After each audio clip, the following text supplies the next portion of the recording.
The sun hung low over the Arizona territory, painting the desert in shades of copper and blood.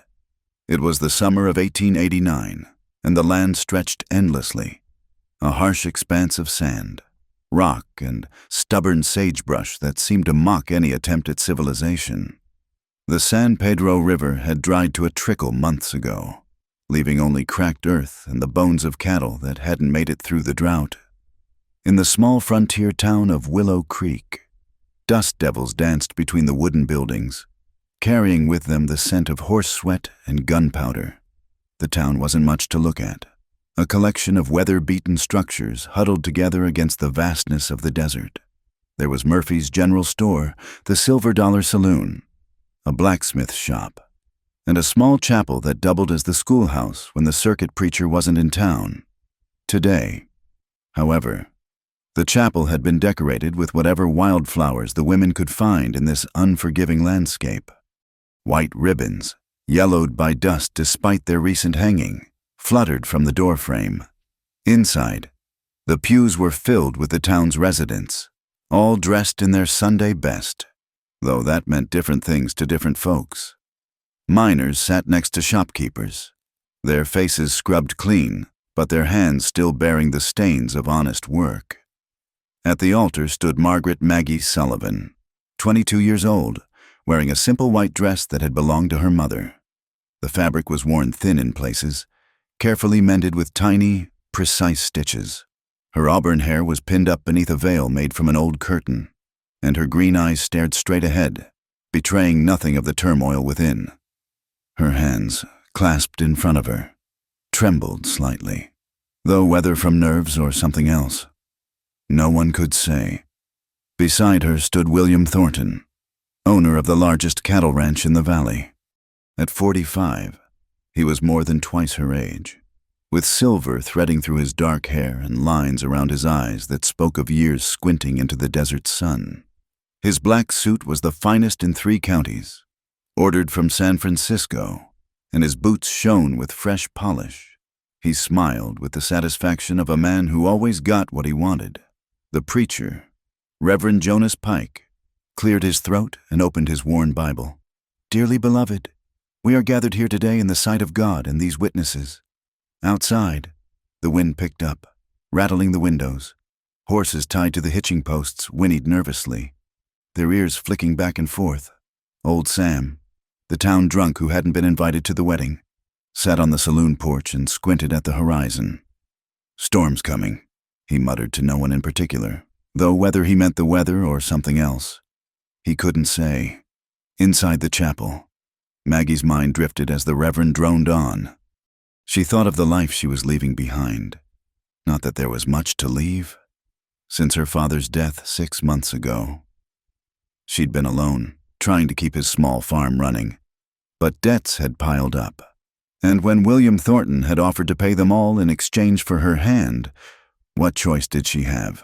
It was marriage or lose everything, maybe even starve come winter. "Do you, William Thornton, take this woman to be your lawfully wedded wife?" "I do," William answered, his voice carrying the same authority he used when ordering his ranch hands. The Reverend turned to Maggie. "And do you, Margaret Sullivan, take this man—" The chapel door exploded open with such force that it slammed against the wall. Women screamed. Men reached for guns they'd reluctantly left at home for the ceremony. In the doorway stood 3 Apache warriors, their faces painted with ochre and charcoal, their dark eyes scanning the crowd with fierce intelligence. The one in the center was tall for an Apache, his lean muscles evident beneath his deerskin shirt. His hair, black as a moonless night, was held back by a leather band decorated with eagle feathers. A rifle rested easily in his hands, and a knife hung at his belt. This was Naichi, though the whites would never know his name. To them, he was just another savage, another threat to their expanding world. "Nobody move," Naichi commanded in accented but clear English. His companions spread out, weapons ready, blocking any escape. William Thornton stepped forward, his face flushing red. "How dare you interrupt?" The rifle swung toward him, and William stopped mid-sentence. Naichi's eyes weren't on him, though they were fixed on the bride. taking in her pale dress, her frightened face, the way she stood frozen like a deer sensing a mountain lion. "The Apache have been pushed from their lands," Naiche said, his voice carrying across the silent chapel. "Your people take our water, kill our game, poison our children with your whiskey. Today, we take something back." He strode forward, his moccasins silent on the wooden floor. The crowd parted before him, some weeping, others cursing under their breath. When he reached the altar, he looked at William Thornton with undisguised contempt. "You collect things," he said. "Land, cattle, women, like trophies." He turned to Maggie, who had backed against the altar, her knuckles white as she gripped its edge. "Today, the Apache take your trophy." "Please," Maggie whispered, finding her voice. "I've done nothing to you or your people. Neither had my sister." Naiche replied, his jaw tightening. "But your soldiers took her anyway." He reached out, his hand closing around her wrist, not cruelly, but with unmistakable intent. "The Apache took the bride for pride. Let your people know we are not defeated." William lunged forward. "I'll pay." "Whatever ransom," the warrior's companion, a stockier man with scars across his cheek, struck William with the butt of his rifle. The rancher crumpled to the floor, blood trickling from his temple. Women sobbed. Men clenched their fists but dared not move. "No ransom," Naiche said. "This is not about your money." He pulled Maggie toward the door. She stumbled, her wedding dress catching on the rough floorboards. For a moment, their eyes met, and she saw something there, not cruelty, but a deep, burning anger mixed with something else. Grief, perhaps, or determination. "My things," she said desperately. "Let me at least. You'll need nothing from this world," he replied. They emerged into the blazing afternoon sun. 3 horses waited, held by a 4th Apache who watched the street for any sign of resistance. The town seemed to hold its breath. Somewhere, a dog barked, then fell silent. Naiche lifted Maggie onto his horse with surprising gentleness, then swung up behind her. She could feel the heat of him, smell the mixture of sage smoke and leather that clung to his clothes. Her mind raced. Should she scream, fight?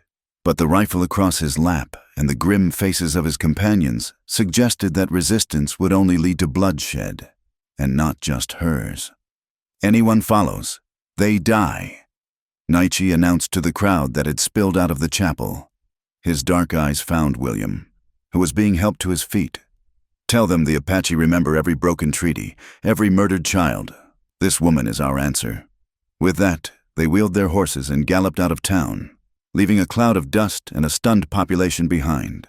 Maggie clutched the saddle horn, her veil flying off and disappearing into the desert wind. As the town grew smaller behind them, she closed her eyes and made a silent vow. She would survive this. She had survived worse, though these Apache would never know it. Her secret would remain buried, just as she had planned. The sun continued its descent, painting their fleeing forms in long shadows across the desert floor. Somewhere in the distance, a coyote howled, a lonely, mournful sound that seemed to echo the fear in her heart and the strange, terrible pride in his. The desert swallowed them whole. For hours, they rode hard across the scorching landscape, the horses' hooves kicking up clouds of dust that hung in the still air like ghosts. Maggie's wedding dress, once white, had turned the color of the earth. Her skin burned where the sun touched it, and her throat grew parched as sandpaper. Still, Naiche pushed on, leading his small band through arroyos and across mesas with the confidence of one who knew every stone and shadow. By sunset, they finally slowed. The horses were lathered with sweat, their sides heaving. They stopped near a cluster of mesquite trees that offered meager shade. Naiche dismounted first, then reached up to help Maggie down. She jerked away from his hands, nearly falling in her haste to avoid his touch. "I can manage," she said stiffly, though her legs trembled when her feet hit the ground. The long ride had left her muscles cramped and aching. He stepped back, watching as she struggled to maintain her balance. "Suit yourself," he said in that same controlled voice he'd used in the chapel. He turned to his companions, speaking rapidly in Apache. The scarred one, who she'd heard called Cochise, laughed at something Naichi said, the sound harsh in the gathering darkness. They made camp with practiced efficiency. No fire. Smoke could be seen for miles in this flat country. Instead, they chewed on dried meat and drank sparingly from water gourds. Maggie was given her share, though she had to force herself to eat. The meat was tough and salty, nothing like the wedding feast that would have been waiting back in Willow Creek. As darkness fell, the desert transformed. The killing heat gave way to a chill that had Maggie shivering in her thin dress. The Apache seemed unbothered, settling themselves on the ground with their weapons close at hand. Naichi gestured to a spot near a large rock. "Sleep," he commanded. "I'm not tired." Maggie lied, though exhaustion pulled at every bone. "Then sit and be quiet." She sank down against the rock, drawing her knees to her chest. The stars emerged one by one, then in breathtaking multitudes, filling the sky with cold light. In the distance, coyotes began their nightly chorus. Closer, she could hear the horses shuffling and blowing, the soft murmur of the Apache talking among themselves. Naichi sat apart from the others, his rifle across his lap, facing the direction they'd come. He was silhouetted against the stars, as still as the rocks around them. Maggie studied him when she thought he wasn't looking. There was something different about him compared to the other Apaches she'd glimpsed in her years on the frontier. His English was too good. His manner too refined wasn't the right word, but controlled, perhaps, deliberate. "Your people will come," she said finally, unable to bear the silence. "Let them." He didn't turn. "These lands know Apache feet better than white boots. They'll bring the cavalry. The cavalry is 3 days away, chasing shadows near the Mexican border." Now he did turn, and she could see his eyes gleaming in the starlight. "We know where your soldiers are. Always. How else do you think we've survived this long?" She pulled her dress tighter around her shoulders. "What will you do with me?" "You'll see." "Am I to be—" She couldn't finish the sentence, couldn't voice the fears that clutched at her heart. "Harmed?" He made a sound that might have been a laugh. "White people always think we are animals. You are more valuable alive and unharmed." For now, the qualification chilled her more than the night air. She thought of William's face when he'd proposed, the calculating way he'd looked at her, as if she were a piece of land to be acquired. At least his intentions had been clear: a wife to manage his household, to give him heirs, to stand beside him at social gatherings and prove his respectability. This Apache's intentions were opaque as the darkness surrounding them. "I need to—" She gestured vaguely toward a cluster of boulders. He studied her for a long moment, then nodded. "Not far. Cochise will watch." Privacy was a luxury the desert didn't offer. She did what she needed to do quickly, acutely aware of eyes on her, then returned to her spot by the rock. Her wedding dress was ruined, torn in several places and stained beyond repair. Good, she thought fiercely. She'd never wanted to wear it anyway. Sleep came in fits and starts. Every time she dozed, she'd jerk awake, expecting to find one of them looming over her, but they kept their distance, taking turns on watch, as disciplined as any military unit. Near dawn, she finally fell into deeper sleep, only to be awakened what seemed like moments later by a hand on her shoulder. "We ride," Naichi said. The second day was worse than the first. The sun climbed higher, hotter, turning the world into a shimmering furnace. They followed no trail that Maggie could see, winding through canyons and across alkali flats that burned her eyes with their brightness. Her lips cracked and bled. Her skin, exposed to the relentless sun, began to blister. At midday, they stopped in the shade of a towering saguaro cactus. Naichi watched her struggle to dismount, then surprised her by offering his water gourd. "Drink slowly," he warned. The water was warm and tasted of leather, but it was the sweetest thing she'd ever tasted. She wanted to gulp it all, but forced herself to take small sips. "Thank you," she said automatically. He took the gourd back without acknowledgement, his face unreadable beneath the paint that was beginning to streak with sweat. They rode on, The landscape began to change, becoming rougher, more vertical. They climbed into foothills covered with juniper and piñón pine.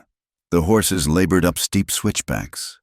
And more than once, Maggie had to close her eyes to keep from looking at the dizzying drops beside the narrow trail. As they climbed higher, she began to piece together fragments of memory. Her father had been a surveyor before he'd tried his hand at farming. He'd taught her to read the land, to understand its moods and markers. They were heading northeast, she realized, probably toward the Chiricahua Mountains, Apache territory, or what was left of it. That night, they camped beside a small spring. The presence of water seemed to relax the men slightly. They even built a small fire, carefully shielded by rocks. The fourth Apache, a young man they called Dakea, produced a rabbit he'd somehow killed during the day's ride.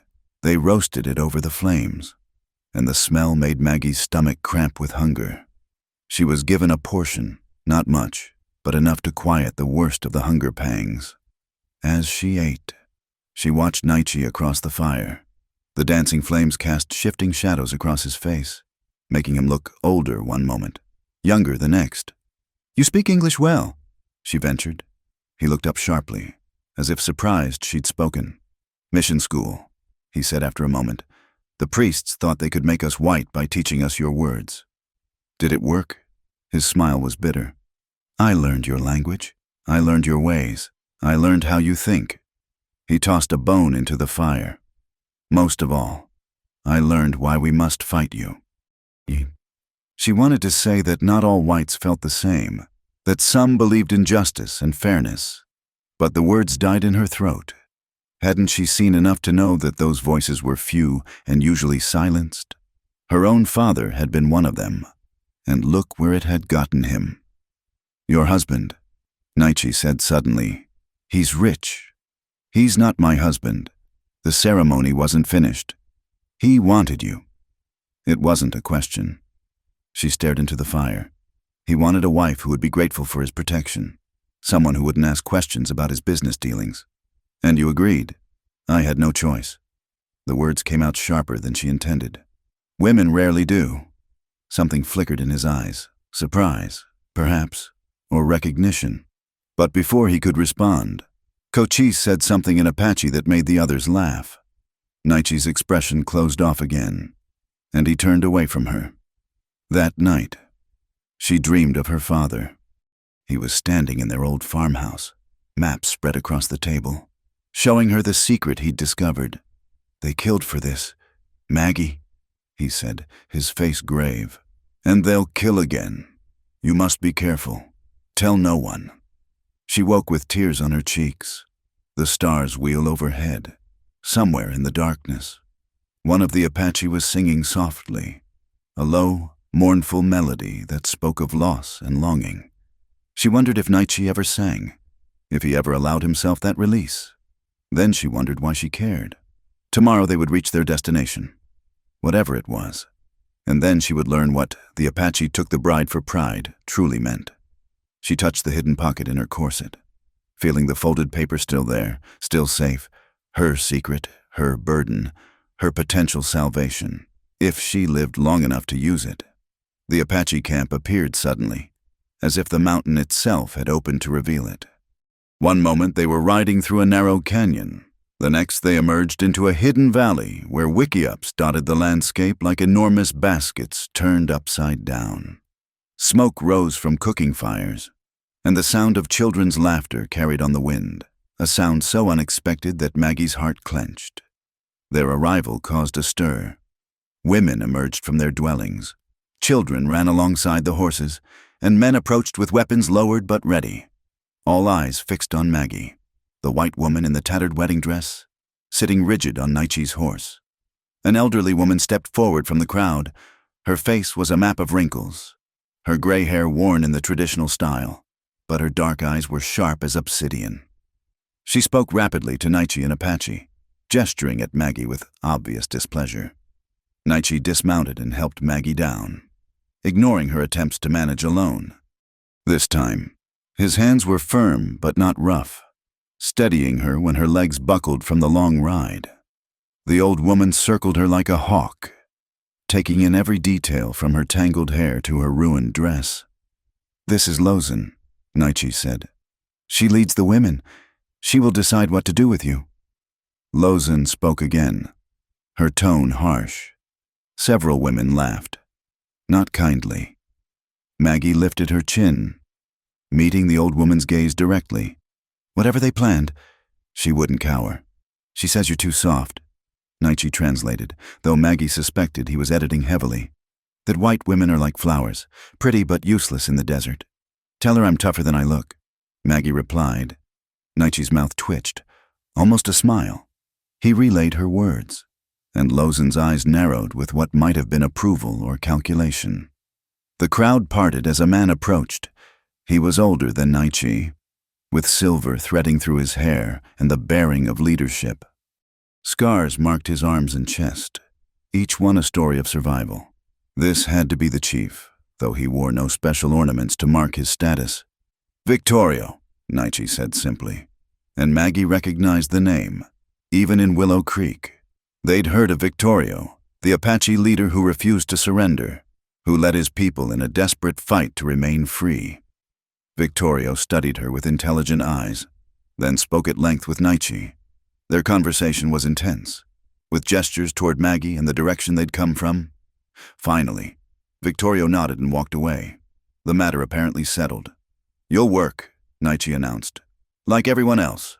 Lozen will teach you." He started to leave, but Maggie caught his arm. "Wait. What happens to me? How long will I be here?" He looked down at her hand on his arm, and she quickly released him. "Until we decide otherwise," he said. "Your people took our women and children to the reservation schools. Consider this. Balance." Before she could respond, Lozen took her arm in a grip like iron and led her away. The women followed, chattering among themselves, their voices a mix of curiosity and hostility. They brought her to a wickiup near the edge of camp. Inside, it was cooler than she expected, the brush walls providing shade while allowing air to circulate. A younger woman, perhaps near Maggie's age, was already there. She looked up with surprise, then quickly away. "Ayana," Lozen said, one of the few Apache words Maggie understood. It meant eternal blossom. Then, pointing at Maggie, "You teach her. She works or she doesn't eat." When they were alone, Ayana finally looked at her directly. "You speak English?" Maggie asked hopefully. "Little," Ayana admitted. Her voice was soft, almost musical. "Mission school, like Naichi, but not so long." Over the following days, Maggie learned the rhythm of Apache life. She woke before dawn to help prepare the morning meal, a porridge made from mesquite beans that tasted better than it looked. She learned to grind seeds on stone medets until her arms ached, to identify edible plants in the surrounding area, to scrape and prepare hides, though the work made her stomach turn. The women were not gentle teachers. When she made mistakes, which was often, they laughed or scolded. Her soft hands blistered from the work. Her back ached from bending over the grinding stones. More than once, she collapsed in the wickiup at day's end, too exhausted to eat, but she persevered. Something in her, the same steel that had kept her going after her father's death, refused to break. Gradually, the women's hostility shifted to grudging tolerance. She wasn't one of them, would never be one of them, but she was trying. Naichi kept his distance, though she often felt his eyes on her as she worked. He spent his days with the men, hunting, standing guard, maintaining weapons. In the evenings, he sometimes sat with Victorio and the other leaders, their faces grave as they discussed matters she couldn't understand. One evening, about a week after her arrival, Ayana surprised her. "You different," she said as they prepared the evening meal. "Other white women taken, they cry, beg, refuse work. You." She made a gesture Maggie couldn't interpret. "I've known worse than hard work," Maggie said quietly. Ayana studied her. "Naichi watches you." Heat rose in Maggie's cheeks. "He watches everyone. He's suspicious." "No, different watching." Ayana smiled slightly. "He confuse. You not what he expect." That night, As if summoned by their conversation, Nietzsche appeared at the wickiup entrance. "Come," he said. "Victoria wants to see you." Maggie followed him through the camp to a larger wickiup where several men sat in council. Victorio gestured for her to sit. Through Nietzsche's translation, he asked her questions about the town, about the soldiers' movements, about William Thornton's influence. She answered carefully. Truthfully when it didn't endanger anyone, vaguely when it might. Victorio seemed to see through her evasions but didn't press. When he was satisfied, he spoke directly to her, his tone formal. "He says you're not what we expected," Nietzsche translated. "Most white women would be begging to go home by now." "Maybe I don't have a home to go back to," Maggie said. Nietzsche relayed this, and something passed between the two men. An understanding. "Perhaps," Victorio spoke again.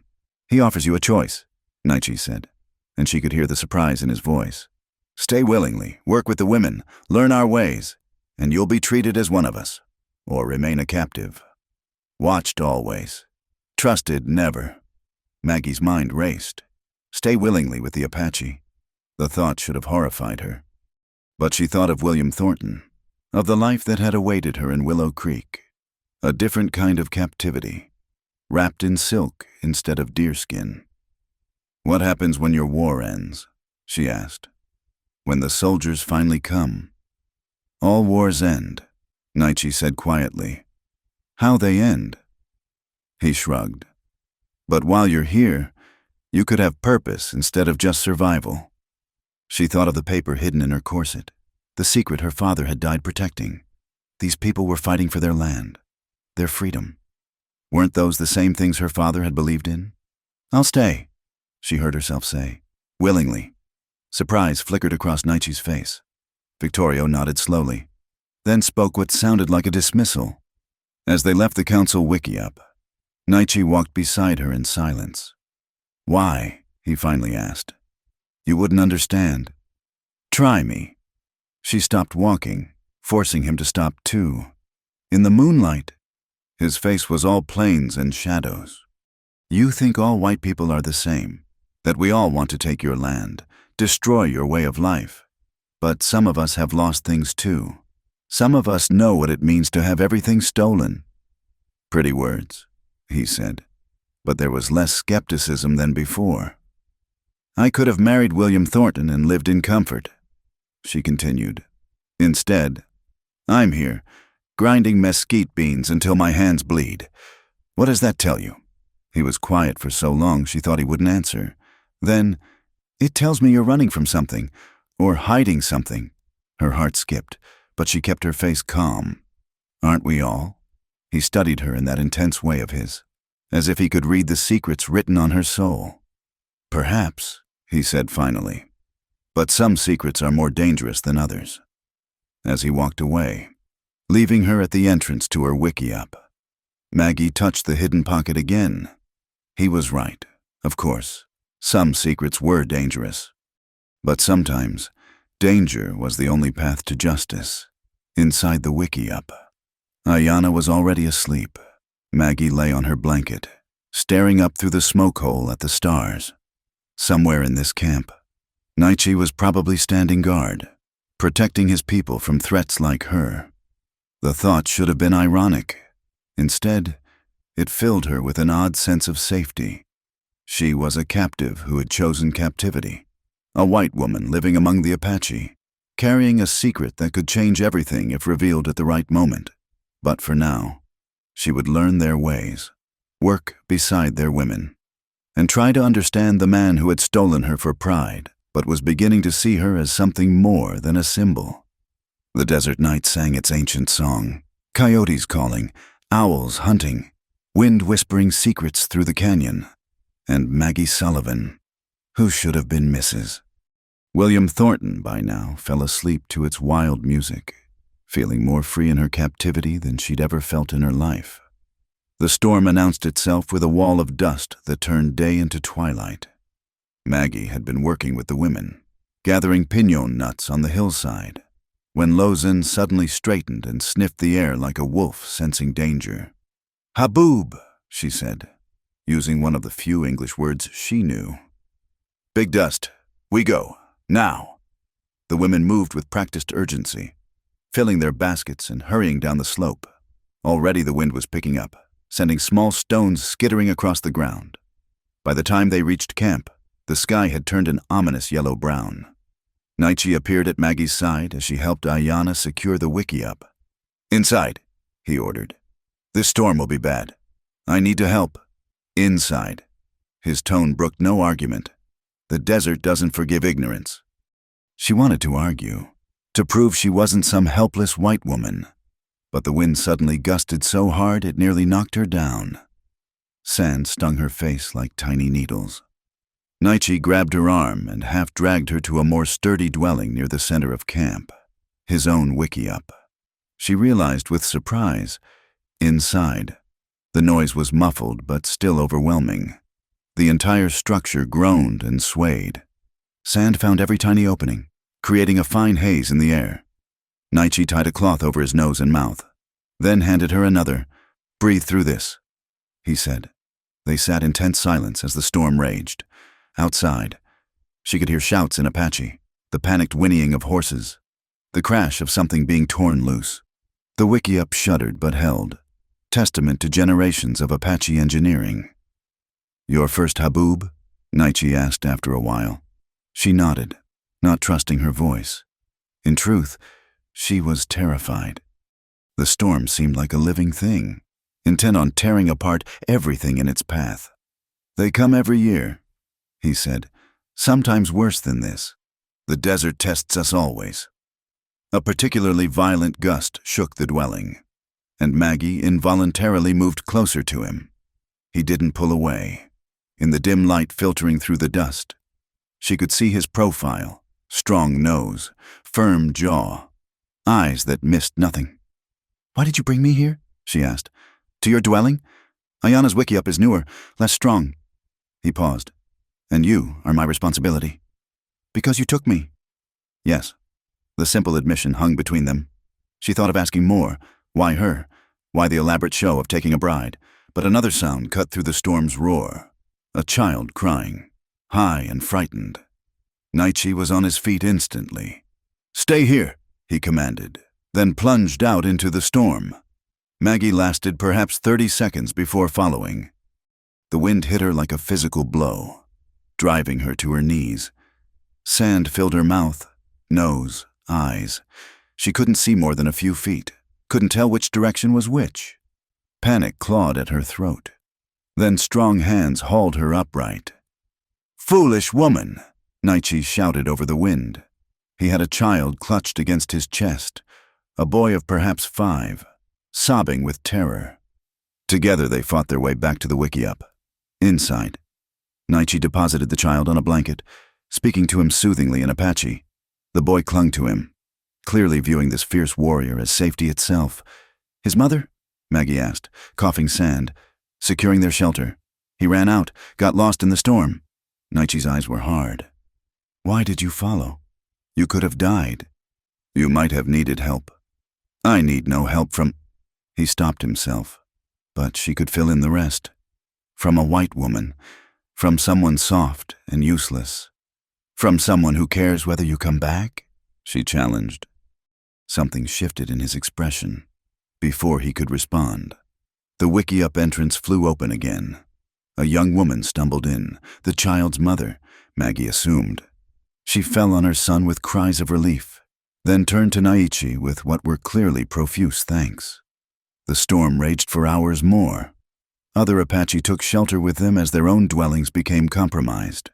Soon, the wickiup was crowded with bodies, the air thick with dust and the smell of fear sweat. But there was something else too, a sense of community, of weathering the storm together. Maggie found herself pressed against Naichi's side, the child on his lap, the mother on her other side. When someone started singing, a low, rhythmic chant, others joined in. Even not understanding the words, Maggie felt their power. These were people who had endured everything the desert and the white man could throw at them. A dust storm, however fierce, was just another test. When the wind finally began to die, people stirred, eager to assess damage. But Naichi put a hand on Maggie's arm when she moved to rise. Wait, he said. Sometimes storms circle back. They waited another hour before venturing out. The camp was in chaos. Several wickiups had been destroyed, supplies scattered, 3 horses missing, but no one had died. And that seemed to be what mattered. Without being asked, Maggie joined the cleanup efforts. She helped dig out buried supplies, mend torn dwellings, 10 minor injuries. Her dress, already ruined, became so caked with dust it looked like part of the earth itself. As the sun set, painting the dust-hazed sky in shades of orange and pink, she found herself at the camp's edge, looking out over the transformed landscape. The storm had carved new channels in the earth, exposed rocks that had been buried, erased familiar landmarks. You did well today. She turned to find Naichi behind her. He'd washed the worst of the dust away, though it still clung to the creases around his eyes. I just did what needed doing, she said. Yes, that's what I mean.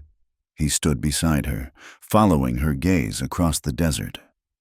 Most whites see our life and think it's about surviving despite the land, but we survive because of it. We bend like the grass in the storm instead of standing rigid like trees that break. Is that why you took me? To prove white people can't bend? I took you for pride, he said, repeating his words from that day in the chapel. To show them we still have power, that we can take what they value most. And what's that? Their possessions, their symbols of civilization? He glanced at her. They're women. The words should have angered her, but she heard something else in them, a bitterness that spoke of deeper wounds. What did they take from you? She asked softly. His jaw tightened. My sister, taken to the reservation school when she was 10. They cut her hair, forbade her language, beat her for practicing our ways. When she came back 4 years later, she was... He stopped, searching for words. Broken, empty. She killed herself before the next moon. Maggie's heart clenched. I'm sorry. Your sorry doesn't bring her back. No, but I'm sorry anyway. They stood in silence as darkness crept across the desert. Finally, Naichi spoke again. You're not what I expected. When I saw you in that church, in that white dress, marrying that man, you were everything I hated. But now I don't know what you are. She thought of the paper hidden in her corset, still somehow safe despite everything. I'm someone who understands loss, she said carefully. Someone who knows what it means to have everything taken. Tell me. It was not a request, but she shook her head. Not yet, maybe not ever. Some secrets are mine to keep. She expected anger, but he merely nodded. We all have our ghosts. A coyote howled in the distance, answered by another, then another, until the night filled with their wild music. Maggie shivered, and Naichi moved slightly closer, not touching, but near enough that she could feel his warmth. The storm, she said. Does it mean we have to move camp? Victoria will decide, but probably yes. The soldiers will come looking eventually, and the storm will have erased our tracks. It's a good time to disappear. Where will we go? Deeper into the mountains, harder for them to follow, easier for us to defend. He paused. It will be difficult. The traveling. I'll manage. Yes, he said, and she heard something like approval in his voice. I believe you will. They walked back to camp together, picking their way through the storm's debris. Around them, the Apache worked by firelight, rebuilding what had been destroyed. There was no despair in their movements, no sense of defeat, just the patient work of people who had rebuilt so many times it had become as natural as breathing. At her wickiup, now somewhat restored, Ayana greeted her with something approaching warmth. You work hard today, she said. Lozen sees. She says maybe you not flower after all. Maybe you desert plant, look soft, but have thorns. That night, as Maggie lay on her blanket, she thought about Naichi's words. He'd taken her for pride, to prove a point. But somewhere between the chapel and this storm-scattered camp, things had shifted. She was no longer just a symbol, just a white woman stolen for vengeance. She was becoming something else. What? She wasn't sure yet. And Naichi? He was no longer just her captor. He was a man carrying the weight of his people's survival, the ghost of his sister, the burden of fighting a war he couldn't win. When he'd saved that child in the storm, when he'd sheltered her in his wickiup, when he'd stood with her watching the desert transform, she'd seen past the warrior to the man beneath. It was dangerous, this seeing, more dangerous than storms or soldiers or the secrets she carried, because somewhere in her heart, a truth was taking root. When he'd said, her secret made him fall, he might not have been the only one falling. The news came with a trader who sometimes dealt with the Apache, a grizzled Mexican named Miguel, who knew how to navigate the delicate balance between worlds. He arrived at the new camp 3 weeks after the storm, his mules loaded with goods and gossip.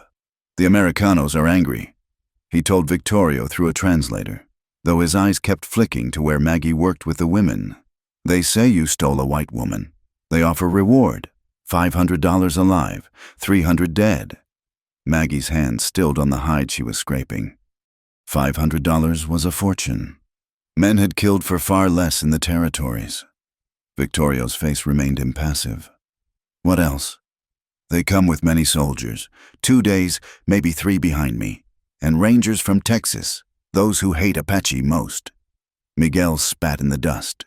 They say they burn every Apache camp until the woman is returned. That evening, the camp buzzed with tension. Warriors cleaned weapons and checked ammunition. Women packed essentials. Ready to flee at a moment's notice? Children, sensing the adults' fear, played quieter games. A council was called. Maggie watched from the doorway of her wickiup as the men gathered around the central fire. Their voices rose and fell in heated debate. She couldn't understand the words, but the glances thrown her way spoke volumes. She was the cause of this danger. Some clearly thought she should be killed, or at least abandoned. Others, she couldn't tell what they argued. Nietzsche stood to speak, his voice carrying clearly across the camp. Whatever he said caused an uproar. Cochise jumped to his feet, gesturing angrily. Others joined the argument until Victorio raised his hand for silence. The chief spoke for a long time, his tone measured but firm. When he finished, some men nodded reluctantly, while others stalked away in disgust. The council dispersed, leaving Maggie wondering what had been decided. She didn't have to wonder long. Lozen appeared at her wickiup with several women warriors. "You come," the old woman said in her broken English. "Chief wants." They brought her to Victorio's dwelling. Inside, Nietzsche waited with the chief and 2 other elders. The air was thick with smoke from the sacred sage burning in a small bowl. Victorio spoke, with Nietzsche translating. "Some say we should give you to the soldiers. Stop the burning. Stop the killing that comes." Maggie's throat constricted, but she kept her voice steady. "And what do you say?" "I say Apache do not bargain with what is ours. You were taken in fair raid. You chose to stay." He studied her with those keen eyes. "But choice has price. The soldiers come for you. If you stay, we all pay. So I ask, what makes you worth Apache blood?" The moment had come. Maggie touched her bodice where the paper lay hidden. All these weeks, she'd guarded her secret, waiting for, what, the right moment? The right person to trust? Perhaps that moment was now. "I need to show you something," she said. "Alone." The elders exchanged glances. Victorio nodded slowly, dismissing the others. Only Nietzsche remained to translate, with trembling fingers. Maggie reached into her corset and withdrew the folded paper. It was stained with sweat and dust, but still readable. She handed it to Victorio. "My father was Charles Sullivan, a government surveyor. 6 months ago. He was mapping the territory near the Dragoon Mountains when he discovered something. Something men have killed for." She took a breath. "The location of the Lost Padre mine." Nietzsche's translation faltered.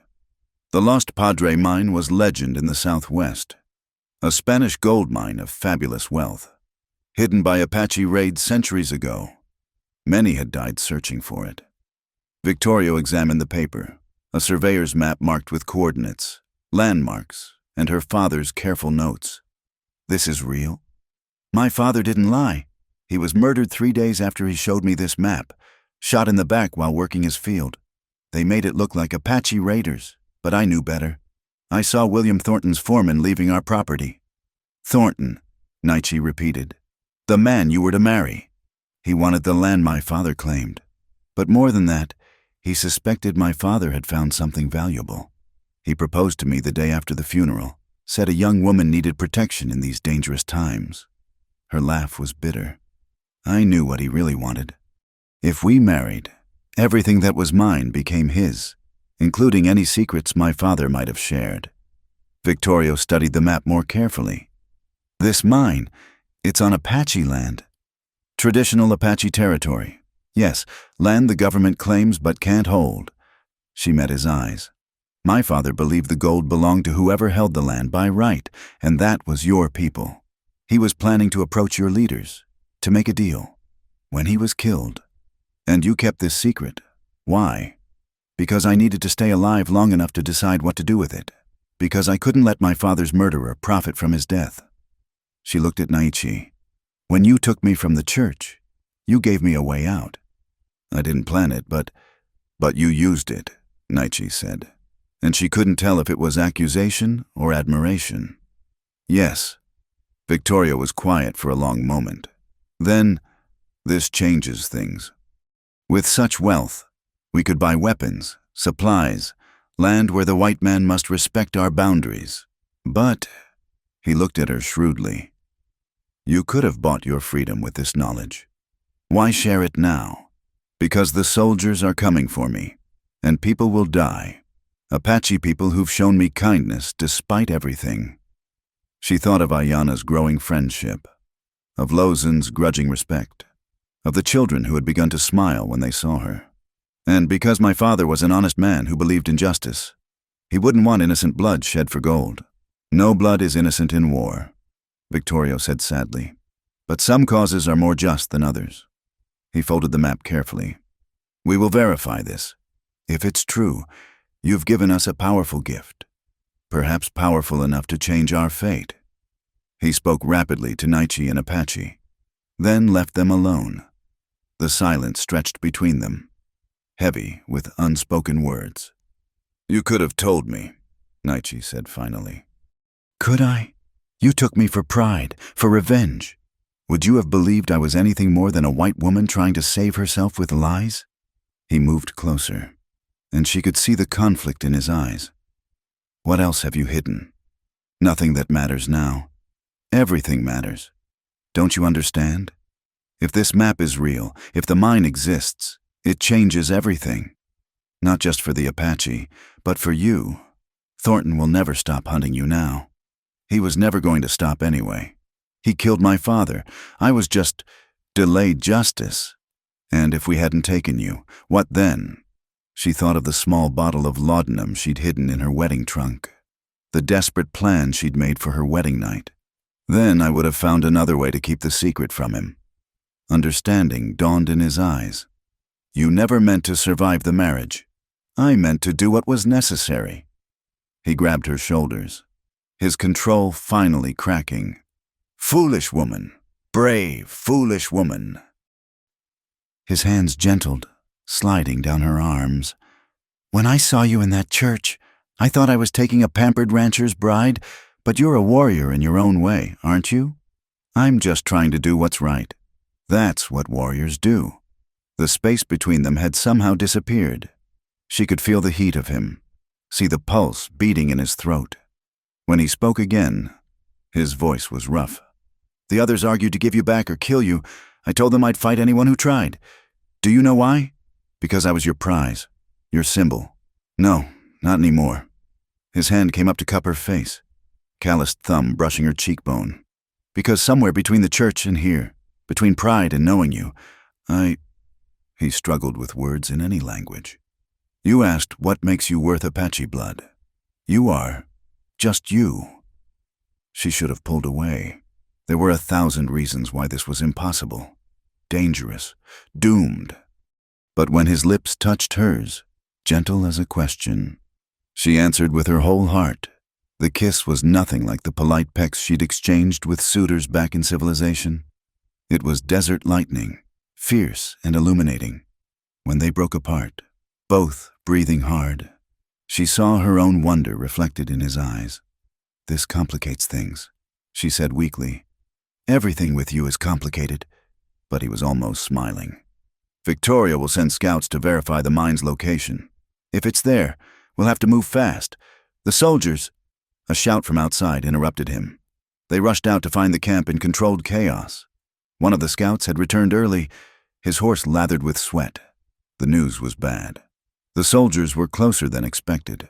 A full cavalry unit with Texas Rangers and civilian volunteers. They'd found the old camp and were following the trail despite the storm's erasure. They'd be here by dawn. "We fight," some of the younger warriors shouted. "Make them pay for every step." But Victorio shook his head. "Too many. And they have new rifles, longer range than ours. We move tonight. Take only what's essential." As the camp exploded into motion, Naichi caught Maggie's arm. "Stay close to me. If fighting starts, if we're separated, head northeast to Skeleton Canyon. You know the stars well enough to find it. I'll find you there. And if you don't come," his smile was fierce, "then you'll know I died keeping my promise. No one touches you while I breathe." The night swallowed them as the Apache melted into the desert, leaving barely a trace of their passing. Behind them, the dust of approaching horses rose like a promise of blood. Ahead lay uncertainty, danger, and the slim hope that a dead surveyor's map might save a dying people. And between them, unspoken but undeniable, lay something that had begun with pride and theft but had transformed into something neither had expected. A love as dangerous as the secrets they carried, as precious as the freedom they sought. The attack came at dawn, just as they were crossing Devil's Canyon. The Apache had traveled all night, moving like ghosts through terrain that would have stopped any cavalry unit. But they'd underestimated the determination of their pursuers and the skill of the Texas Rangers tracking them. The first shot echoed off the canyon walls, followed immediately by dozens more. Warriors fell from their horses. Women screamed. Clutching children, the orderly retreat became chaos in seconds. "This way!" Naichi grabbed Maggie's horse's reins, spurring both animals toward a narrow cleft in the rock. Bullets whined past them, chipping stone, sending up spurts of dust. Behind them, she could hear Victorio shouting orders, trying to organize a defense. They plunged into the cleft just as a bullet grazed Maggie's shoulder, tearing fabric and skin. She bit back a cry, clinging to the saddle horn as Naichi led them deeper into the twisting passage. Other Apache followed, Ayana clutching a bleeding Lozan, Cochise supporting a wounded warrior, a handful of women and children. The passage opened into a small box canyon with high walls, defensible, but also a trap if their enemies found the entrance. Naichi lifted Maggie from her horse, his hands gentle despite the urgency. "You're hurt." "It's nothing, just a graze." But her sleeve was soaked with blood, and the world seemed to tilt strangely. He tore a strip from his shirt, binding the wound with quick efficiency. Around them, the other refugees took positions, warriors at the entrance, women finding what cover they could. The sound of battle echoed from the main canyon, growing closer. "They'll find us," Cochise said grimly. This ranger leading them, Harlan Briggs. He could track a fish through water. Naichi's face was stone. "Then we make them pay for every step." He looked at the wounded, the children. "But the price?" A child whimpered, quickly hushed by its mother. In that sound, Maggie heard the future. More blood, more death, an endless cycle of violence that would consume them all. The paper hidden in her corset seemed to burn against her skin. She'd revealed its existence, but not its location. Without her, the secret died. "There's another way," she heard herself say. Every eye turned to her. She stood, swaying slightly from blood loss and exhaustion. "They want me. Thornton wants me. And what I know, if I go back—" "No." Naichi's voice was flat. Final. "Listen to me. If I go back, they'll stop chasing you. You can reach the mine, secure the gold, use it to buy safety for your people. And Thornton kills you the moment he has what he wants. Maybe, or maybe I'm more valuable alive." She met his eyes steadily. Either way, your people survive. Our people, Lozin corrected harshly. Despite her wound, the old woman's eyes were fierce. You chose. You stayed. You are Apache now, even if skin says different. The words hit Maggie harder than any bullet. She'd been so focused on survival, on secrets, on the growing feelings between her and Naichi, that she'd missed the larger truth. Somewhere in the grinding work and shared hardship, she'd become part of something larger than herself. Then, as Apache, she said, I choose to protect my people. Naichi grabbed her arms. You don't understand. Thornton isn't just greedy, he's cruel. What he did to your father will be nothing compared to what he'll do to you. I know exactly who William Thornton is. Her voice was steady now. Certain. I've known since the day he proposed over my father's fresh grave. But I also know he needs me alive to find the mine. That gives me time. Maybe enough time for you to... Gunfire erupted at the canyon entrance. The Rangers had found them. Warriors returned fire, but they were outnumbered. Low on ammunition. In minutes. Maybe less. They'd be overrun. Please, Maggie said urgently. Let me do this. Let my father's death mean something. Let your sister's death mean something. Something broke in Naichi's eyes. He pulled her close, crushing her against him. Skeleton Canyon, he whispered fiercely. 3 nights from now, I'll come for you. And if I'm not there, then I'll come for Thornton. The promise in his voice was darker than death. She pulled back enough to see his face, memorizing every line, every shadow. Then she kissed him, pouring everything she couldn't say into that desperate contact. He responded with equal fervor, holding her as if he could keep her safe through will alone. Very touching. They sprang apart. Harlan Briggs stood at the canyon entrance, rifle leveled. He was exactly what Maggie expected a Texas Ranger to be. Weathered, hard-eyed, radiating competent violence. Behind him, soldiers were disarming the Apache warriors. Miss Sullivan, I presume? Mr. Thornton's been right worried about you. His smile was cold. Though I must say, you don't look much like a captive. Because I'm not. Maggie stepped forward, putting herself between the Ranger and Naichi. I chose to stay. Well now, that's interesting. And here, mister, Thornton said you were taken against your will. Said these savages probably forced you into all manner of unpleasantness.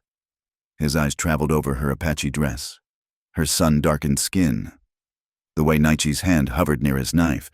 Course, some women go native real easy, weak moral character and all. The only weak character here is yours, hunting people like animals for money. Briggs's face hardened. Careful. Miss, you're valuable. But that don't mean you gotta be comfortable on the ride back. I'll come willingly, Maggie said quickly. No trouble, but only if you let them go. Can't do that. These Apache killed settlers, stole livestock. You have no proof of that. You're attacking a peaceful camp with women and children. I got all the proof I need right here. He patted his rifle. Now, you coming easy, or do I let my boys have some fun first? Been a long chase. They're feeling frustrated. The threat was clear. Maggie looked back at Naichi one last time, trying to put everything in her eyes. Love, promise, hope. Then she walked to Briggs, head high. I'm ready. They bound her hands, more for show than necessity. As they led her away, she heard scuffling behind her. Naichi's voice raised in anger. Then the solid thud of a rifle butt against flesh. She forced herself not to look back. The ride to where they'd left the main force was silent, except for the creak of leather and clatter of hooves. Maggie's shoulder throbbed, and she could feel blood seeping through Naichi's makeshift bandage. But worse was the ache in her chest, the certainty that she'd never see him again. They crested a rise, and there was the cavalry unit, spread out in battle formation. And in the center, sitting his horse like a king surveying his domain, was William Thornton. He'd changed in the weeks since the interrupted wedding. His face was gaunt, his clothes dusty despite obvious attempts at maintaining his dignity. But his eyes, when they found her, burned with possessive fury. Margaret, My dear, lost bride. He spurred forward, stopping just short of her horse. You've led us quite a chase. I'm not your anything. William. His hand cracked across her face, snapping her head back. You're whatever I say you are. We'll be married tonight, properly this time, and then you'll tell me everything your father knew, one way or another. Mr. Thornton. Briggs interrupted. The Apache? Burn the camp. Kill any who resist. Thornton's eyes never left Maggie's face. Let them know the cost of taking what's mine. No! Maggie struggled against her bonds. I came willingly. You promised. I promised nothing. Rangers don't bargain with savages or their white whores. The word hit like another slap. But before Maggie could respond, gunfire erupted from the direction of the canyon. Not the ordered volleys of soldiers, but the scattered shots of desperate defense. Smoke began to rise, black against the morning sky. No, she whispered, thinking of Ayanna, of Lozan, of the children, of Naichi. Please, no. Thornton smiled. Oh, yes. Did you think there wouldn't be consequences? Did you think you could shame me, run to those animals, and not pay a price? He leaned closer. This is just the beginning. My dear, by the time I'm done, you'll beg to tell me your father's secrets. You'll beg for many things. The smoke rose higher, and with it, Maggie's last hope died. She'd gambled everything on Thornton's greed outweighing his cruelty. She'd lost the people who'd taken her in, who'd shown her kindness despite every reason not to. They were paying for her choices. But as they rode away from the burning canyon, leaving death in their wake, Maggie made a new vow. Thornton thought he'd won. He thought he'd broken her. He was wrong. She still had the secret, still had the power to deny him what he wanted most. And somewhere, if any survived, Naichi would be waiting at Skeleton Canyon. 3 nights. She just had to survive 3 nights. The sun climbed higher, indifferent to human suffering, and the desert stretched endlessly in all directions, keeping its secrets as it always had. But some secrets, Maggie knew, were worth dying for, and some promises were worth living for, no matter the cost. The wedding took place in a mining camp called Scorpion Gulch, 20 miles from anywhere that could properly be called civilization. Thornton had chosen it deliberately. No law here except what a man could enforce with gold or lead. No one to question a forced marriage or what came after. Maggie stood in the makeshift chapel, really just a large tent with a cross nailed to a post, wearing the same ruined wedding dress from weeks ago. Thornton had insisted, enjoying the symbolism. Her hands were unbound, but guards stood at every exit, and Briggs himself held a shotgun with casual menace. The preacher was a whiskey-soaked former minister who'd been paid enough to not ask questions about the bride's bruised face or empty eyes. He mumbled through the ceremony while Maggie stared at nothing, her mind carefully blank. She'd learned in the past 2 days that showing any emotion only encouraged Thornton's cruelty. Do you, Margaret Sullivan, take this man? She thought of Naiche, wondered if he'd survived the attack. One of the soldiers had bragged about killing 3 Apache warriors, but she didn't know if he'd been among them. Better not to know. Better to lock that part of herself away where Thornton couldn't touch it. She does. Thornton answered for her when she remained silent. The preacher, eager for his payment, didn't object. Then I pronounce you man and wife. Thornton's kiss was possessive, brutal. Maggie endured it like she'd endured everything else, keeping her secrets buried deep. He thought he'd won, but he'd only claimed an empty shell. The real Maggie Sullivan, the one who'd ground mesquite beans until her hands bled, who'd kissed an Apache warrior under desert stars. That woman was hidden away, waiting. The celebration was mercifully brief. Thornton was too eager to be alone with his prize to waste time on festivities. He dragged her to a room above the saloon, slamming the door with finality. Now then, he said, pouring himself whiskey. Let's discuss your father's discovery. I don't know what you're talking about. His backhand sent her sprawling. Don't lie to me. Margaret, I know Charles found something in those mountains. I know he showed you maps, coordinates. His land claim was worthless without whatever he'd discovered. She wiped blood from her lip. If he found anything, he didn't tell me. Really? Then why did you run to those savages? What did you tell them? Nothing. I was a captive. Remember? He grabbed her chin, forcing her to meet his eyes. Briggs says different. Says you looked real cozy with that Apache buck. Says you didn't want to leave. His grip tightened. Did you let him touch you? Did you spread your legs for that animal? The question was a trap. Any answer would bring violence. So she said nothing, letting him see only emptiness in her eyes. It enraged him more than words could have. The beating that followed was methodical, careful, nothing that would permanently damage his property, but enough to make his dominance clear. Through it all, Maggie held on to one thought: 2 more nights. She just had to survive 2 more nights. Later, as Thornton slept off the whiskey, she lay still as death beside him. Her body ached, but her mind was clear, planning. The map was still hidden in her corset. He'd been too drunk to do more than paw at her before passing out. But she couldn't keep it there much longer. Soon he'd want to claim his husbandly rights, and then he'd find it. She needed to hide it somewhere else, somewhere he'd never think to look. Carefully, moving by inches, she extracted the paper. In the moonlight from the window, she could see her father's careful notations. So much death for some marks on paper. A board creaked in the hallway. Maggie froze, but it was just the building settling. This whole camp was thrown together from green lumber and hope. Buildings that swayed in strong winds. Perfect for what she needed. She slipped from bed, ghosting to the wall.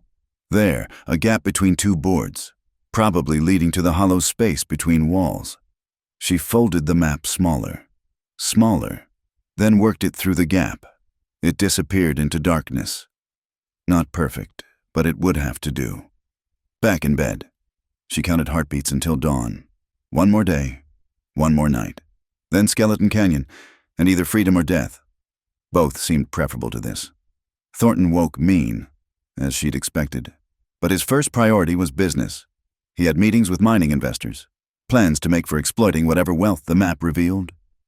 He left her locked in the room with a guard at the door, promising to continue their discussion that evening.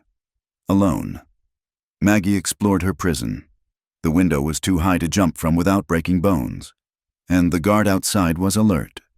But she noticed things: how the door hinges were mounted, which floorboards were loose, where the lamp oil was stored. Information that might prove useful. As the sun tracked across the sky, she thought about the choices that had led her here. If her father hadn't been murdered, if she hadn't kept his secret, if Naichi hadn't taken her from the church. Each decision had seemed right at the time, but together they'd woven a web that now trapped her. Yet she couldn't bring herself to regret the weeks with the Apache. For the first time since her father's death, she'd felt truly alive. She'd discovered strength she didn't know she possessed, found family in unexpected places, experienced a love that transcended every barrier society had built between them. If she died tomorrow trying to reach Skeleton Canyon, at least she'd have lived. Evening came too soon. Thornton returned in high spirits, having apparently secured the backing he needed. He'd bathed and dressed in his finest suit, looking once again like the respectable rancher who'd courted her.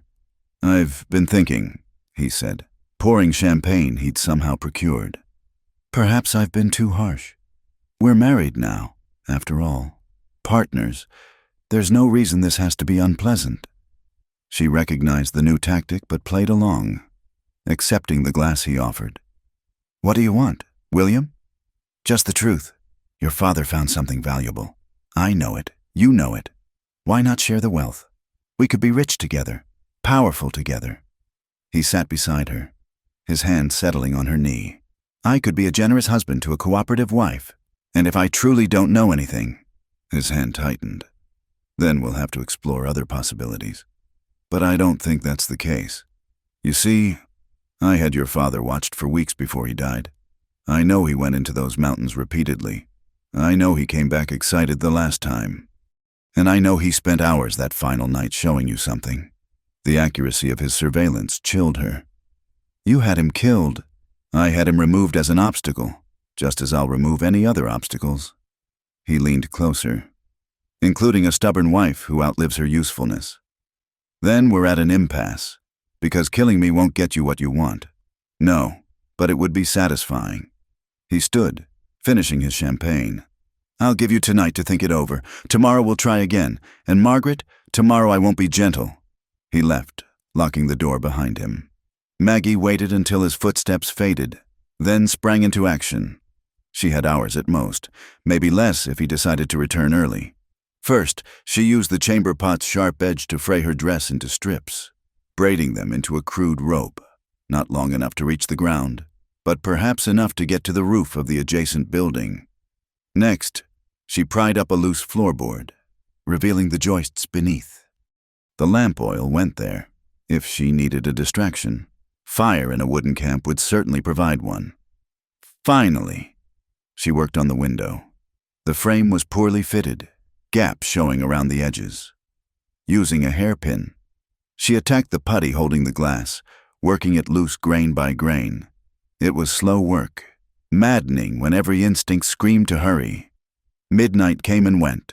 Then 1 o'clock, 2. The window glass finally gave way, sliding free with a soft scrape. Cold air rushed in, carrying the sense of sage and freedom. She was tying her makeshift rope to the bed frame when footsteps echoed in the hallway. Not Thornton's measured tread, something furtive, careful. The door handle turned slowly. Maggie grabbed the oil lamp, ready to smash it against the floor if necessary.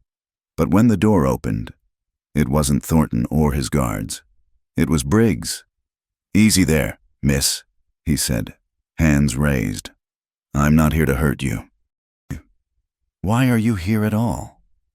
"Because I may be a bounty hunter, but I'm not a monster. And what Thornton's planning for tomorrow?" He shook his head.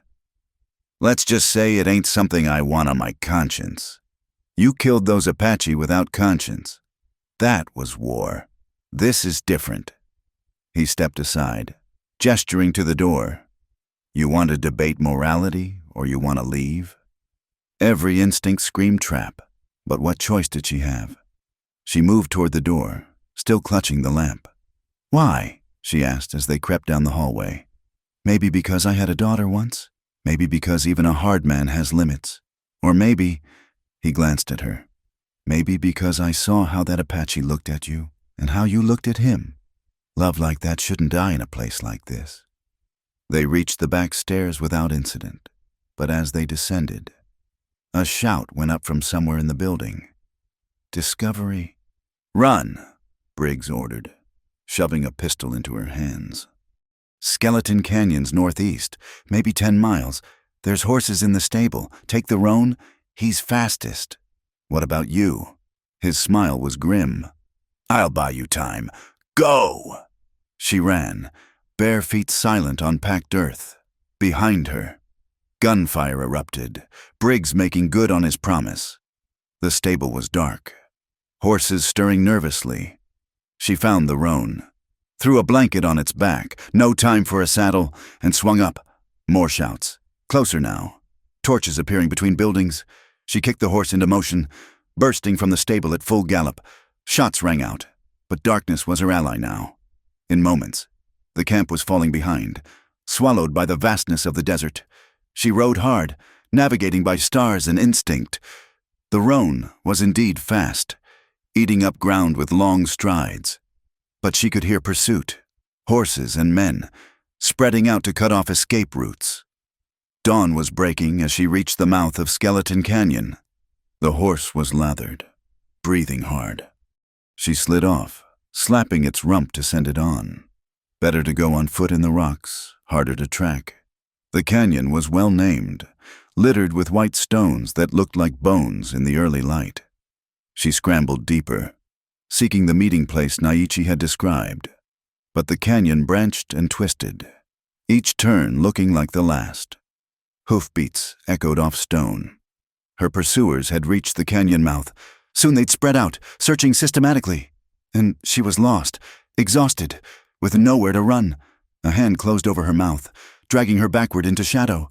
She struggled until a familiar voice whispered, "Be still!" "Naichi, Alive. Whole. Here. She turned in his arms, burying her face against his chest, breathing him in, sage smoke and leather and home. You came, she whispered. I promised. He pulled back enough to see her face, his expression darkening at the bruises. He hurt you. It doesn't matter. Not now. It matters. His hand touched her cheek with infinite gentleness. Everything about you matters. The search party was getting closer. Naichi led her deeper into the rocks, through passages she would never have found alone, behind a fall of boulders. Other Apache waited, survivors from the attack. Ayana was there, and even Lozin, bandaged but fierce as ever. The map, Naichi said urgently. Do you still have it? Hidden in Scorpion Gulch. I can draw it from memory, but no need. He smiled, and for the first time she saw hope in his eyes. Victorio sent scouts before the attack. The mine is real, and we've claimed it. Even now, our people are moving to secure it. He cupped her face. Your father's gift will save us, and you saved us all. The searchers were almost upon them. Naichi looked to his warriors, who nodded readiness. One more fight, he said. Then freedom.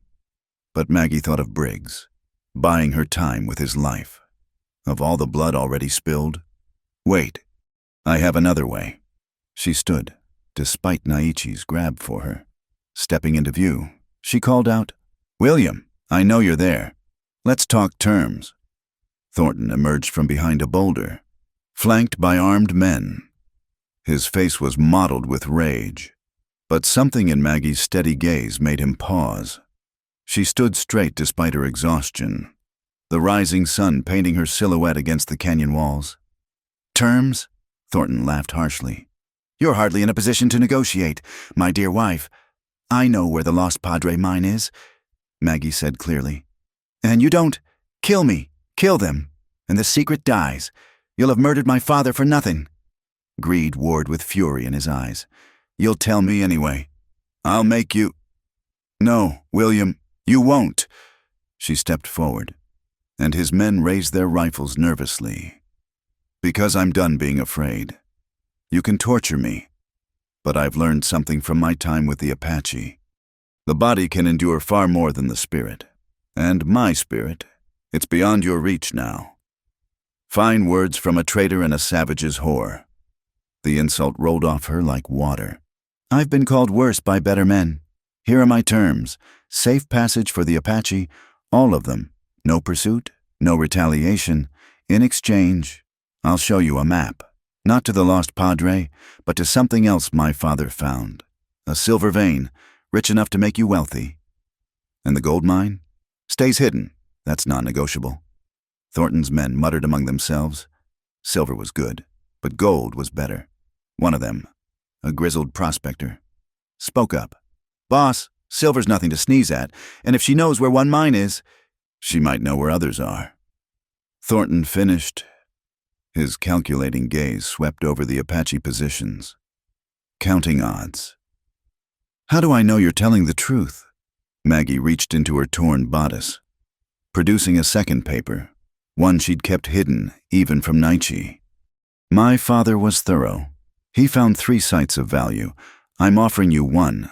Take it or leave it. And if I take you back by force, make you reveal all 3, then you'll get nothing. I told you, William, I'm done being afraid. Death would be a mercy compared to life as your prisoner. A tense silence fell. Maggie could feel Naichi behind her, ready to fight, ready to die. But she held Thornton's gaze, willing him to see reason.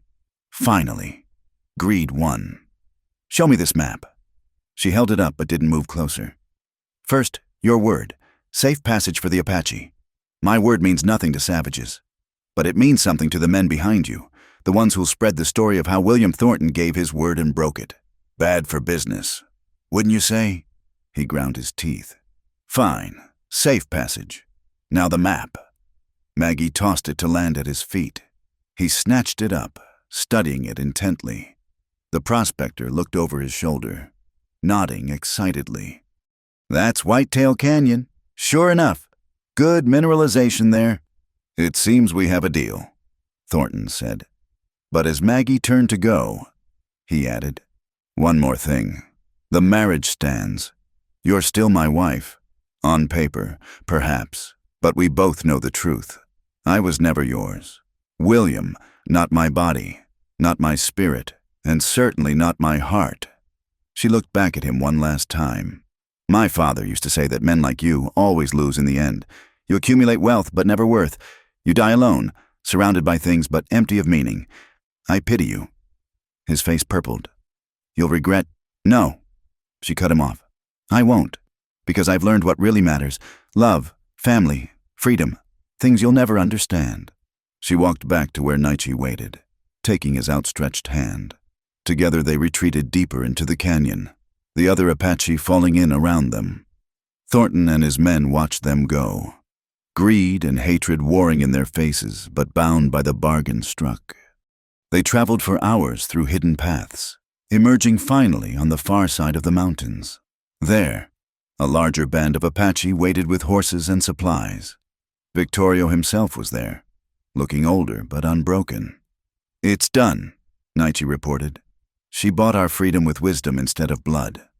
Victorio studied Maggie with those penetrating eyes. "You gave up wealth for us. Why?" "Because my father believed in justice, and because—" She looked at Nietzsche, feeling the truth settle into her bones. "Because this is my family now. This is where I belong." The chief nodded slowly. "Then you are Apache, not by blood, but by choice. The strongest bonds are those we choose to forge." That evening, they made camp by a Sweetwater spring. The mood was subdued. Too many had been lost, but there was hope too. The gold from the lost Padre mine would buy supplies, weapons, even land where they could live free. It wasn't victory, but it was survival. Maggie sat by the fire, finally free of the ruined wedding dress. Ayanna had given her proper Apache clothing, and she wore it with pride. Her skin was sunburned, her hands calloused, her heart fuller than it had ever been. Nietzsche settled beside her, their shoulders touching. "You could have been rich," he said quietly. "That silver mine would have brought you comfort." "I am rich," she replied, "just not in the way William understands." "And the third map? The one you never mentioned?" She smiled. "Insurance, hidden in the walls of that saloon? Maybe someone will find it someday. Maybe not, but if Thornton ever comes after us again, you can bargain with it." He shook his head. "You think like a warrior. I learned from the best." They sat in comfortable silence as stars emerged overhead. Around them, the camp settled for the night, children being sung to sleep, warriors standing watch, women preparing for tomorrow's journey. "Where will we go?" Maggie asked. "South first, to trade some of the gold, then perhaps to the Guadalupe Mountains. There are hidden valleys there where we can live in peace." He took her hand, interlacing their fingers. "It won't be easy. The army will keep searching. Settlers will keep pushing. Our way of life is ending. Then we'll adapt. We'll survive. We'll tell our stories so they're not forgotten." She squeezed his hand. "And we'll be together." "Yes," he agreed, pulling her close. The Apache took the bride for pride, but her secret made him fall. "It sounds like a story worth telling." "With a few changes," she suggested. "Perhaps the bride could be a little less frightened at the beginning, and the warrior could be a little less prideful." "No," she said firmly. "The pride was important. Without it, he might never have taken her. And without that—" She gestured at the camp. "Their people, their future. None of this would have happened." He kissed her then, under the vast desert sky, and she knew she was home. Not in a place, but in a person. Not in a building, but in a belonging. The journey had been hard, the price high, but the destination was worth every step. In the distance, a coyote sang to the moon, and was answered by another, then another, until the night filled with their wild chorus. It was a sound she'd once feared but now found comforting, a reminder that some things remained free despite all attempts to tame them. Tomorrow would bring new challenges. The fight for Apache freedom was far from over, but tonight surrounded by her chosen family, held by the man who'd stolen her body but given her his heart. Maggie Sullivan Nietzsche was exactly where she belonged. The fire burned low, and one by one, people sought their bedrolls. But Maggie and Nietzsche remained, watching the embers and planning their future. They'd begun as enemies, continued as allies, and emerged as something more. Love had found them in the most unlikely place, growing from the rocky soil of prejudice and conflict like a desert flower, rare, resilient, and all the more precious for its improbability. "Tell me," Nietzsche said softly, "do you regret any of it?" Maggie thought of her father, of the life she'd lost and the life she'd found, of William Thornton, growing old with his silver and his emptiness, of Briggs, who'd found his conscience too late but not too late to matter, of all the Apache who'd died for their freedom and all those who lived to fight another day. "No," she said finally. "Every choice led me here, and here is where I want to be." He smiled, that rare, genuine smile she'd learned to treasure. "Then let's make sure our story has the ending it deserves." "It already does," she whispered, sealing the promise with a kiss as the stars wheeled overhead. Eternal witnesses to a love that had conquered pride, prejudice, and all the forces that sought to divide them. In years to come, their story would be told around campfires and in hidden gatherings, how the Apache took the bride for pride, but her secret made him fall. How love bloomed in the harsh desert between two people who should have been enemies. How sometimes the greatest treasures aren't gold or silver, but the bonds we choose to forge and the families we create from the broken pieces of the world. Thank you all for listening to this story of love and survival in the Old West. Where are you listening to this tale right now? Please share your location in the comments so we can connect with fellow Wild West enthusiasts around the world. Don't forget to subscribe to the From Wild West channel and let us know your thoughts on Maggie and Nietzsche's journey. Did their love story touch your heart? What was your favorite part? Share your thoughts below.